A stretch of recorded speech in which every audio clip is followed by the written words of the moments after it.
Welcome back to all my friends and dear students. This is Anit, and today I am here with you a new topic which is related to your career because as you know कि अभी 6 semester के जो exam है वो हो चुके हैं और बहुत सारे स्टूडेंट्स जो है वो ग्रेजुएट होने वाले हैं और जो कॉलेज में स्टडी कर रहे हैं फर्स्ट ईयर से उनके लिए भी ये काफ़ी इम्पोर्टेंट होने वाला है और उसके साथ साथ ये सभी स्टूडेंट्स सभी के लिए ये इम्पॉर्टेंट होने वाला है जो कि अपनी करियर को लेकर कन्फ्यूज़न में है। तो इस वीडियो को अंत तक देखिए और लाइक शेयर और सब्सक्राइब कीजिए, क्योंकि अगर आप लाइक नहीं करेंगे, शेयर नहीं करेंगे, इसको वॉच नहीं करेंगे तो आने वाले समय में मैं आपके लिए इस तरह की वीडियो लेकर नहीं आ सकता हूँ, क्योंकि जब आप रिस्पॉन्स नहीं देंगे तो मेरे वीडियो बनाने का कोई मतलब नहीं रह जाता है। तो इसमें काफ़ी हेल्पफुल होने वाला है ये वीडियो। तो जो मेन क्वेश्चंस है आज की डेट में, the questions that usually arise in the mind of youth. आज का जो युवा है वो कन्फ्यूज़न में है कि ग्रेजुएट होने के बाद, बीए करने के बाद, बीएससी करने के बाद, बीकॉम करने के बाद वो घर में बैठ जाए या फर्दर स्टडी करे या क्या करे, इस बात को लेकर कन्फ्यूज़न में है। तो ये जो वीडियो है इसको मैंने 2 पार्ट में डिवाइड किया है। सेकंड पार्ट में जो हूँ कुछ दिनों बाद इसको अपलोड करूँगा। तो फर्स्ट पार्ट जो है कि बीए के बाद आप सिंपली बीए करने के बाद, सिंपली ग्रेजुएशन करने के बाद आप क्या कर सकते हैं, और सेकंड पार्ट में मैंने डिस्कस किया है कि आप ग्रेजुएशन करने के बाद फर्दर स्टडी की क्या क्या संभावनाएं हैं और स्टडी के बाद जो है करियर की क्या क्या संभावनाएं हैं। तो जो मेन क्वेश्चन है आज की डेट में, व्हाट टू डू, कि क्या करें, व्हेन टू डू, कब करना चाहिए, कब से इसकी शुरुआत करनी चाहिए, कि आप वेट करें कि आप +2 के बाद ही स्टडी स्टार्ट कर दें, हाउ टू डू, कैसे करें, एंड व्हाई टू डू, क्यों करें। मैं बीएड कर रहा हूँ तो क्यों कर रहा हूँ, क्योंकि मेरी सहेली कर रही है, मेरा फ्रेंड कर रहा है। मैं एमए कर रहा हूँ तो क्यों कर रहा हूँ, मेरा फ्रेंड कर रहा है, मेरा फ्रेंड यूनिवर्सिटी गया है एमए करने के लिए इसलिए मुझे जाना है। तो ये सारे के सारे questions, what to do, when to do, कब शुरुआत करनी चाहिए। तो कॉलेज में जब जैसे ही आप एंट्री करते हैं या आप जब +2 में होते हैं या कॉलेज में आपने जाना होता है तो आपका विज़न क्लियर होना चाहिए कि अभी से मैंने शुरू करना है और कैसे करना है ये भी आपको क्लियर होना चाहिए। तो ये 3-4 क्वेश्चंस जो है वो मेनली आपके माइंड में रहते हैं। अगर ये आप इन क्वेश्चंस का आंसर पा लेते हैं तो आपके लिए आसानी होने वाली है। तो इसके लिए सेट योर गोल। सबसे पहले आपको अपना गोल सेट करना होगा कि आपने करना क्या है। तो इसके लिए एक आप गोल सेट कर लीजिए और उसके अकॉर्डिंग आप वर्क कीजिए, काम कीजिए, काम करना होगा, आपको प्लानिंग करनी होगी। इसके साथ साथ आपका डिज़ाइन, आपका पूरे का पूरी जो स्टडी है, आपकी जो प्लानिंग है, इसका डिज़ाइन क्या रहेगा। इसके साथ साथ मैनेजमेंट ज़रूरी है, टाइम मैनेजमेंट ज़रूरी है, स्ट्रेस मैनेजमेंट ज़रूरी है, अपने स्टडी को कैसे मैनेज करना है ये काफ़ी ज़रूरी रहता है। और आपका विज़न होना चाहिए। अगर आपके पास विज़न नहीं है तो आप कुछ नहीं कर सकते हैं। ठीक है, तो एक क्लियर कट विज़न आपका होना चाहिए और इसके साथ साथ एक स्ट्रेटेजी होनी चाहिए कि आप कैसे करेंगे। नहीं तो आप सारी उम्र लगे रहेंगे, आपसे कुछ होने वाला नहीं है। इसके लिए एक प्रॉपर स्ट्रेटेजी आपको जो है वो बनानी होगी, अभी से बनानी होगी, आज से ही बनानी होगी, तभी आप अपने गोल को जो है वो अचीव कर सकते हैं। तो मौज मस्ती हो गई कॉलेज में। अब जो टाइम है आपका काफ़ी प्रीशियस टाइम है, इसमें आपको एक स्ट्रेटेजी, एक विज़न लेके जो है वो अपने जीवन में आगे बढ़ना होगा। तो इसके लिए क्या करें, बिफोर चूजिंग योर गोल, कि अपने लक्ष्य को निर्धारित करने से पहले किन किन बातों का ध्यान रखना है आपने। ठीक है, लक्ष्य आप कोई भी निर्धारित कर सकते हैं, लेकिन उसके लिए आपको क्या करना पड़ेगा, firstly evaluate your self and find what is your weakness and strength. सबसे पहले आप अपने आप को इवेलुएट कीजिए कि आपकी वीकनेस क्या है और आपकी स्ट्रेंथ क्या है, क्योंकि आपके सिवा दूसरा कोई आपको अच्छे से इवेलुएट नहीं कर सकता है कि आपके अंदर क्या है, आपकी वीकनेस क्या है, आपकी स्ट्रेंथ क्या है। Second, work on your weakness. जो आपके वीक पॉइंट है, आपकी वीकनेस, आपकी वीकनेस क्या है, उसके ऊपर आपको काम करना होगा। Third, set your goal as soon as possible as you are enter in the college. तो आप अपना गोल जो है वो बहुत जल्दी निर्धारित कीजिए, एज सून एज पॉसिबल। तो ये कॉलेज में जो अभी नए बच्चे आए हैं जो सेकेंड ईयर में है उनके लिए काफ़ी इम्पॉर्टेंट है कि आप अपने लक्ष्य का निर्धारण जो है वो जितना जल्दी हो सके उतना जल्दी कर लीजिए जैसे ही आप कॉलेज के अंदर एंटर करते हैं। तो ये आपको काफ़ी हेल्प करेगा। Decide goal as per your potential, जो आपकी क्षमता है उसके अनुसार आपको अपने गोल को डिसाइड करना है, उसका निर्धारण करना है। आपके पोटेंशियल क्या है, आपकी क्षमता क्या है, आपसे बेहतर कोई नहीं जान सकता है। अगर आपने एवरेस्ट के ऊपर चढ़ना है तो आपकी क्षमता क्या है कि आप चल सकते हैं। आपके 1 किलोमीटर चलने के बाद सांस तो नहीं फूल जाती है, ये आपसे बेटर कोई नहीं जानता है। तो जो क्षमता है, जहाँ पे आप कमी है, जहाँ पे वीकनेस है, उसको आप स्ट्रेंथ में बदलिए। इसके बाद कंसंट्रेट ऑन योर गोल, आपको अपने लक्ष्य के ऊपर कंसंट्रेट करना है। आपको फ्लक्चुएट नहीं होना चाहिए, क्योंकि आप महाभारत में देखते हैं जब अर्जुन को बोला गया कि आप मछली की आंख पे आपको तीर लगाना है, तो जब सभी को पूछा गया कि आपको क्या दिखाई दे रहा है, तो किसी ने बोला मछली, किसी ने बोला क्या, तो अर्जुन ने बोला कि मुझे और कुछ नहीं दिखाई दे रहा है, मुझे सिर्फ मछली की आंख दिखाई दे रही है। तो उसने कंसंट्रेट किया और निशाना लगाया। तो आपको भी अपने गोल के ऊपर जो वो कंसंट्रेट करना है। Next, make reading habits every day. इसके लिए आपको रीडिंग हैबिट जो है वो हर दिन बनानी होगी। न्यूज़पेपर आपको पढ़ना होगा, मैगजीन्स, बुक्स है अच्छी, उसको आपको पढ़ना होगा और वो अभी से करना पड़ेगा। टाइम एंड स्ट्रेस मैनेजमेंट, तो इसमें आपका जो है get up early in the morning. आप सुबह उठ जाइए।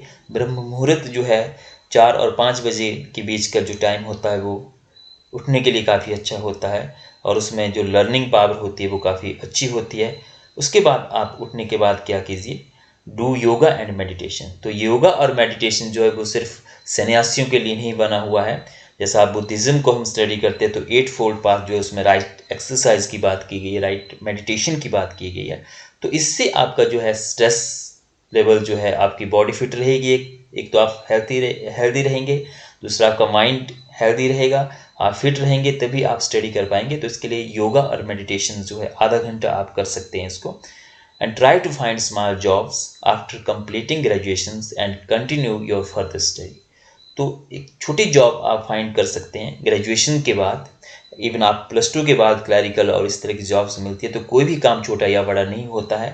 मैंने भी अपना करियर जो है वो एक क्लर्क की जॉब से शुरुआत की थी और 3-4 साल मैंने उसमें काम किया और आज मैं आपके सामने एक असिस्टेंट प्रोफेसर की पोस्ट पे हूँ। तो आप भी इस तरह से जो एक छोटी जॉब से अपने करियर की शुरुआत कर सकते हैं और फर्दर जो है आप तैयारी जारी रख सकते हैं, स्टडी जारी रख सकते हैं। Remove impossible word from your dictionary. अपनी डिक्शनरी से आपको जो इम्पॉसिबल शब्द है उसको हटाना होगा, क्योंकि इस वर्ल्ड में जो है वो कुछ भी इम्पॉसिबल नहीं है। डू हार्ड वर्क, इसके लिए आपको हार्ड वर्क करना पड़ेगा। You can achieve anything, nothing is impossible in this world. इस संसार के अंदर कुछ भी इम्पॉसिबल नहीं है। आप कुछ भी अचीव कर सकते हैं, लेकिन आपके अंदर जो है वो मोटिवेशन होनी चाहिए। एंड फाइनली जो है, nobody can motivate you when you are not motivated to yourself. तो बहुत सारे मोटिवेशनल स्पीकर, बहुत सारे लोग आपको मोटिवेट करेंगे, ऐसा कीजिए वैसा कीजिए, लेकिन जब तक आप सेल्फ मोटिवेट नहीं होंगे, अपने आप से मोटिवेटेड नहीं होंगे, तब तक आपको जो है वो कोई भी मोटिवेट नहीं कर सकता है। तो सेल्फ मोटिवेशन जो है वो काफ़ी इम्पॉर्टेंट फैक्टर जो है वो हो सकता है। इसके बाद career opportunity after bachelor degree in any stream except technical course. कि टेक्निकल कोर्स को छोड़ के जो है आप ग्रेजुएट हो गए, तो ग्रेजुएट होने के बाद आपने घर नहीं बैठ जाना है। फर्दर स्टडी तो आपने जारी रखनी है, लेकिन उसके साथ साथ ग्रेजुएट होने के बाद जो है आपके पास ढेरों सारी अपॉर्चुनिटी जो है वो आपके हाथ में होती है। तो after graduation you are eligible for following services. आप कुछ एक सर्विसेज है उनके लिए एलिजिबल हो जाते हैं। तो टॉप से बॉटम तक हम शुरू करेंगे। तो सबसे पहले जो है, जिसको कि जाना जाता है all India service, popularly known as UPSC, union public service commission इसको करवाता है। आईएएस, आईपीएस और आईएफएस, तो ये कोई अलग अलग सर्विसेज नहीं है, ये यूपीएससी ही करवाता है। और इसमें जब आपका फाइनली इंटरव्यू होता है, 3 फेज़ में ही होती है। प्री, इसके बाद आपका मेन एग्ज़ाम होता है, इसके बाद आपका इंटरव्यू होता है। इसके फिर हम कभी डिस्कशन करेंगे डिटेल में क्या पैटर्न रहता है। अगर आप चाहेंगे कमेंट बॉक्स में कि आप इस तरह का वीडियो चाहते हैं इसका पैटर्न सिलेबस क्या है, क्या इसकी स्ट्रेटेजी होनी चाहिए। तो IAS IPS तो मेनली जब ऑप्शन पूछे जाते हैं कि आप किस में जाना चाहते हैं, तो मेनली लोग IAS करते हैं, फिर IPS करते हैं, कोई IFS करता है, इंडियन फॉरेन सर्विस। और जो आपकी मेरिट होती है उसके अकॉर्डिंग जो है आपको ये सर्विस प्रोवाइड करवाई जाती है। ठीक है, तो IRS इसमें रहता है, इंडियन रेवेन्यू सर्विस, बहुत सारी सर्विसेज इसमें रहती है। नेक्स्ट आपका SSC except technical field. SSC मतलब स्टाफ सिलेक्शन कमीशन। इसमें सेंट्रल डिपार्टमेंट जो होता है आपकी गवर्नमेंट के, उसमें काफ़ी सारी वैकेंसीज निकलती है टेक्निकल फील्ड को छोड़ के, जहाँ पे कोई टेक्निकल प्रोफेशनल डिग्री रिक्वायर हो उसको छोड़कर आप जो है सिंपली ग्रेजुएट जो है उसके लिए अप्लाई कर सकते हैं। इसके साथ साथ बैंक PO, इसकी बहुत सारी वैकेंसीज निकलती है और सारे बैंक्स के लिए जो है वो एक ही टेस्ट होता है। और उसके बाद आपके मेरिट के अकॉर्डिंग जो भी आपने ऑप्शन दिए होते हैं, जो प्राइवेट सेक्टर के बैंक है, गवर्नमेंट सेक्टर के बैंक है, उसमें जो टॉप मेरिट में होते हैं उनको गवर्नमेंट सेक्टर में भेजा जाता है। बाकी आपके प्राइवेट सेक्टर के जो बैंक है उसमें जैसे HDFC है, एक्सिस बैंक है, इस तरह के जो बैंक है वो अकॉर्डिंग टू मेरिट जो है उनको भेजा जाता है। तो कोई भी ग्रेजुएट इसमें अप्लाई कर सकता है बैंक PO के लिए।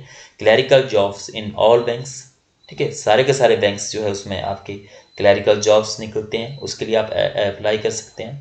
इसके साथ साथ railway except technical field, railway में आप अप्लाई कर सकते हैं टेक्निकल फील्ड को छोड़कर, जहाँ पे टेक्निकल डिग्री रिक्वायर ना हो। और वेरियस स्टेट सर्विसेज, बहुत सारे जो स्टेट्स है आपके, अलग अलग स्टेट, पंजाब है, हरियाणा है, अलग अलग स्टेट के अलग अलग सर्विसेज होते हैं। जैसे हमारा हिमाचल की अगर हम बात करें तो Himachal Pradesh public service commission है, तो इसके लिए ऑल इंडिया से अप्लाई कर सकते हैं क्लास 1 जो पोस्ट है उसके लिए।